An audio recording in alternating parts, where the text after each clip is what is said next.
আজই ডাউনলোড করুন আর এনজয় করুন আপনার পছন্দের শো। কাল অফিস ছুটি, ওনার সাথে আমার দেখা হবে না। সারাটা দিন কি করে যে আমি ব্যাপারটাকে এখন ঠিক করবো আমি সেটাই বুঝতে পারছি না। মন্দিরে গিয়ে তোমরা নিজেদের স্বামী স্ত্রী হিসেবে পরিচয় দিয়েছিলে, সেটার মানে অপর্ণা তোমার কোম্পানির একজন স্টাফ আর তুমি তাকে বউ বলে। তুমি কাকে কি বলছো তুমি সেটা ভুলে যেও না মীরা। মানছি অপর্ণা আমার কোম্পানির একজন স্টাফ, তাই বলে তুমি তোমার জায়গাটা ভুলে যাবে? তুমি কি বন্ধু?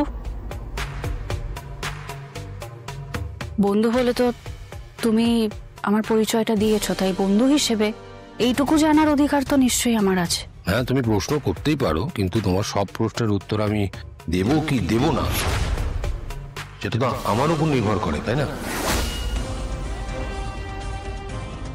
হ্যাঁ, আমি জানি তুমিও অনেক প্রশ্নের ডালি নিয়ে এসছো ওর মতো, কিন্তু আমি উত্তর এখন দিতে পারবো না। ওকে, এক্সকিউজ মি, এই ধরনের প্রশ্ন ফার্দার আমাকে তোমরা করো না। আশা করি কথাটা মাথায় থাকবে, প্লিজ।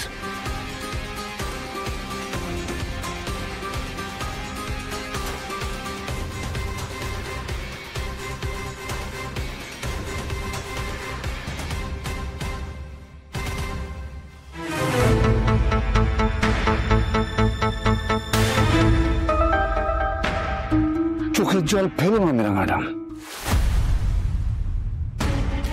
কথায় আছে যত হাসি তত কান্না, কিন্তু যত কান্না তত কি, তার উত্তর কারো জানা নেই।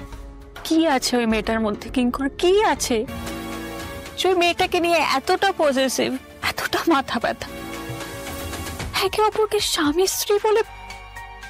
সেটা হয়তো পরিস্থিতির চাপে বাধ্য হয়ে। জানি, কিন্তু আর্য নিজের মুখে আমাকে কেন কিছু বলছেন? এই সমস্ত প্রশ্নের উত্তর তো আমার কাছেও নেই মীরা ম্যাডাম, তবে এটা বুঝতে পারছি যে আমাদের এসআর আর আগের এসআর নেই। ওর মনের ভেতরটা পুরো ওলট পালট হয়ে গেছে, সেটা বুঝতে পারছি আমি। আর সেটা যে অপর্ণার জন্য হয়েছে সেটাও তুমি কিন্তু জানো। জানি, কিন্তু মানি না। কিন্তু এটাই সত্যি মীরা ম্যাডাম, এটাই সত্যি। আর্য সিংহ রয় আর অপর্ণা একে অপরকে ভালোবাসে, কিন্তু এটাও সত্যি ওদের ভালোবাসা কোনোদিনই পরিণতি পাবে না।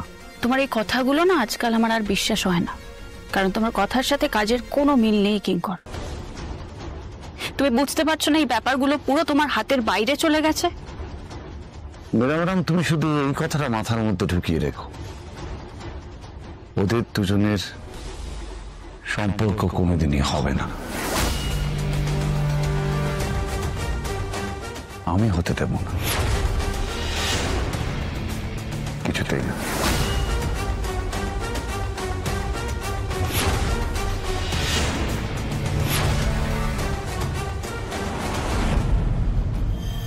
ওই লোকটা আর্য স্যারকে ওইভাবে শঙ্কর বলে ডাকলো, তারপর মাধবপুরের কথা বলছিল, আর অত জোর দিয়ে বলার পর ওসব কথা শুনে আমার মনে হলো অপর্ণা ওই মলয় বলে ছেলেটার খোঁজে গিয়েছিল। মলয়ের কথায় নিশ্চয়ই অপর্ণার কোনো খটকা লেগেছে। ওর মনে হয়েছে এর মধ্যে কিছু একটা আছে, না হলে এতটা ডেসপারেট হয়ে ও রাত্রে বেরিয়ে যাবে কেন? আমার অতীত কি কোনোভাবেই আমার পিছু ছাড়বে না? আর যদি অপর্ণা কোনোভাবে সেই সব, না না বা আমি এসব ভাববো না এসব।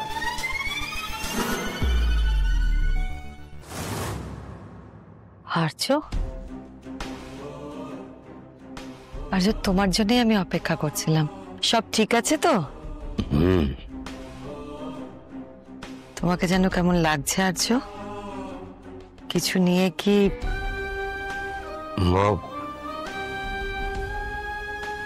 জার্নি হয়েছে অনেকটা, তাই টায়ার্ড, তার জন্য হয়তো। শুধুই কি তাই? আমার কেন জানি না মনে হচ্ছে যে তুমি। দাদা, তুমি এসে গেছো? সত্যি তুমি থাকাতে আর না থাকাতে তফাৎটা বোঝা যায়। কালকে যা বড় একটা বিপদ গেল। অর্ক, দাদা ফিরতে না ফিরতে কি কথা বলছো তুমি? না না, দাঁড়াও দাঁড়াও, কি বিপদ হয়েছে? অর্ক, একটু জিজ্ঞেস করছি, কি হয়েছে? কি বিপদের কথা বলছিলে? কালকে মানসি সিঁড়ি থেকে পড়ে গেছে। পড়ে গেছিল? স্লিপ করে? না মানে ছুটে নামতে গেছিল, হুমড়ি খেয়ে পড়ে গেছে। ছুটে নামতে গেছিল? কেন? উপরের দরজাটা খুলতে গেছিল, মা চলে আসাতে বোধহয়। কাল অপর্ণার বাবা মা এসেছিলেন। আসলে তোমাদের কাউকে ফোনে না পেয়ে দুশ্চিন্তা করে এখানে এসেছিলেন যে আমরা যদি কিছু জানি। তবে হ্যাঁ, ওই সময় ওনারা আসাতে সবাই মিলে আমরা বিপদটাকে সামলে নিতে পেরেছি। হ্যাঁ, ওনারা খুব হেল্প করেছে আমাদের। আমরা অনেক চেষ্টা করেছি তোমাদের কন্ট্যাক্ট করার, কিন্তু করতে পারিনি তোমাদের কন্ট্যাক্ট। নেটওয়ার্কের সমস্যা ছিল। আর মানুষ এখন কেমন আছে? এমনি ঠিক আছে, তবে মেজাজ খারাপ। ঠিক আছে, আমি একটু ফ্রেশ হয়ে নি, তারপরে কথা হচ্ছে।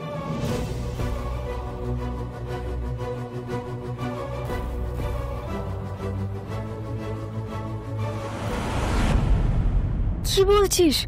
সোজা স্বামী স্ত্রী?